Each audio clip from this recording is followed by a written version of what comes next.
Hello दोस्तों, मैं हूं आपका दोस्त एडवोकेट शिवेंद्र प्रताप सिंह। आज हम आपको बताएंगे पति पत्नी के विवाद में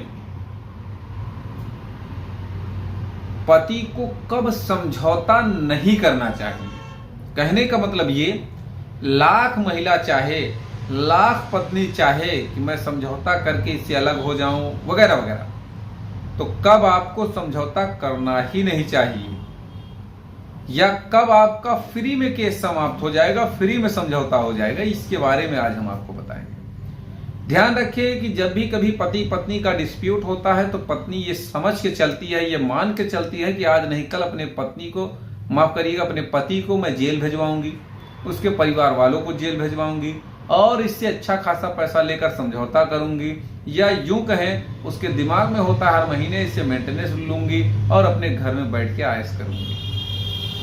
लेकिन आपको मैं बताऊंगा कुछ ऐसे पॉइंट्स जिसके तहत पत्नी एक न एक दिन अपने आप समझौता कर लेगी। खास तौर से उन पतियों के लिए यह वीडियो है जो अपनी वाइफ को रखना चाहते हैं, या उन पतियों के लिए है जिनकी वाइफ सरकारी नौकरी कर रही है, या जिसे मिलने वाली है, या जो विदेश जाने वाली है, या जो अलग होकर दूसरी शादी करने वाली है। ऐसे लोगों के लिए यह वीडियो बहुत जरूरी है, या जो पत्नी एडल्ट्री में है। देखिए, सबसे पहला तो आप ये समझें कि जब आपको समझ में आने लगे कि मेरी पत्नी मुझसे अलग होना चाहती है, जब आपको यह मालूम हो जाए कि वह समझौता करना चाह रही है, तो आपको क्या नहीं करना चाहिए और क्या करना चाहिए। ध्यान रखें कि अगर आपकी वाइफ को सरकारी नौकरी में है तो वो समझौता करके अलग होगी, फ्री में भी कर सकती है, पैसे से भी कर सकती है। तो सरकारी नौकरी में है अगर वाइफ, तो आप समझौता ना करें। दूसरी या सरकारी नौकरी लगने वाली है, आपको लग रहा है, तो भी बिल्कुल समझौता ना करें। आज नहीं कल उससे आप मेंटेनेंस भी ले सकते हैं। तीसरी बात ये कि अगर आप अपनी पत्नी को रखना चाहते हैं किसी भी हाल में, तो आप 1 रुपया ना दो, अपने आप या तो वो अलग हो जाएगी फ्री में, या तो फिर आपके साथ आ जाएगी। इसके अलावा कोई रास्ता ही नहीं उसके पास, क्योंकि भाई आप रखना चाहते हो, छोड़ना ही नहीं चाहते हो। चौथी बात ये, अगर पत्नी 50 लाख मांग रही है, 30 लाख, 20 लाख मांग रही है, तो भी आपको न समझौता करना चाहिए न अलग होना चाहिए। उसको डिले कराओ, मुकदमा लड़ाओ, 2 साल 3 साल 4 साल, अपने आप आ जाएगी वो 2 लाख पे, भले वो 10 लाख 20 लाख मांग रही थी। एक पांचवी बहुत ही इंपॉर्टेंट बात, जब पत्नी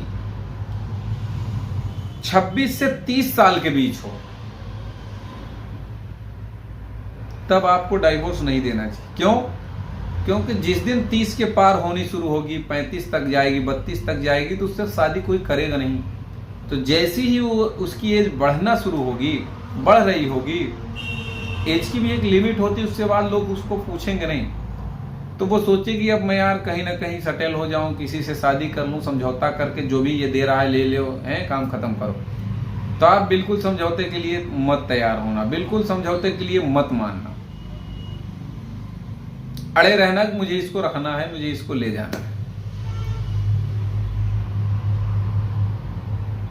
छठवीं बात, अगर पत्नी, अगर जान जाओ ये किसी के अफेयर में है और या किसी से इसकी शादी तय हो रही है, होता है कभी कभी केस चल रहा होता है, माँ बाप शादियां देखना शुरू कर देते हैं कि यार कहीं ना कहीं मेरे को अपनी बेटी से करना है। जब आपको क्लियर हो जाए कि अब इसकी शादी कहीं ना कहीं हो जाएगी, कर देंगे इसके घर वाले, और तब वो सोचते हैं कि इसको निपटा के तब शादी करो, क्योंकि ऐसे कोई शादी नहीं करता। दूसरी बात, अगर ऐसे शादी कर भी लिया तो वो मान्य नहीं होगी, मेरे ऊपर एक और केस भी हो सकता है पति द्वारा। तो ऐसी स्थिति में भी जब समझौते की बात करें तो बिल्कुल मत करना। खास तौर से एक पॉइंट और आपको बता दें, जब आपकी पत्नी आपसे ज्यादा कमा रही हो, इनकम टैक्स भी भर रही हो, तो ऐसी औरत को भी समझौते से मत भगाना, न मत हटाना, रखना जरूर। अब कुछ लोग कहेंगे साहब अगर वो हटना चाह रहे तुरंत हटा दो। ये भी बात सही है कि अगर कोई महिला जब विवाद में ही आपके साथ रह रही हो तो येन केन प्रकारेण आपकी हैसियत के हिसाब से आप जानो वो जाने। कुछ लोग 50 लाख देकर भी हिसाब किताब कर लेते हैं, जबकि खर्चा 10 लाख हुआ होता है शादी में। तो भैया आपका पैसा जो आप दोगे और वो लेंगे, उसमें वकील का क्या मतलब है? वो तो तय करा देगा, काम करा देगा, आप जाओ दो लो। लेकिन सही बात यह है कि न्याय के लिए लड़ना जरूरी होता है। अगर वो शादी कर लेगी तो आप भी कर लोगे, उसमें क्या बड़ी बात है। लेकिन ऐसा नहीं, 1 रुपया किसी को हराम का मत दो, कोई जरूरत नहीं समझौता करने की। अगर फिर भी आपको लगता है कर लेना चाहिए तो बिल्कुल कर लो। मेरे द्वारा बताई गई बात का ये मतलब थोड़ी है कि मेरी बात ब्रह्म वाक्य है और आप समझौता ना करो या ये ना करो वो ना करो। जो व्यक्ति को लगता है वो उसे कर लेना चाहिए, कोई दिक्कत की बात नहीं है। चाहे समझौता करो चाहे केस लड़ो, वो आपके ऊपर है।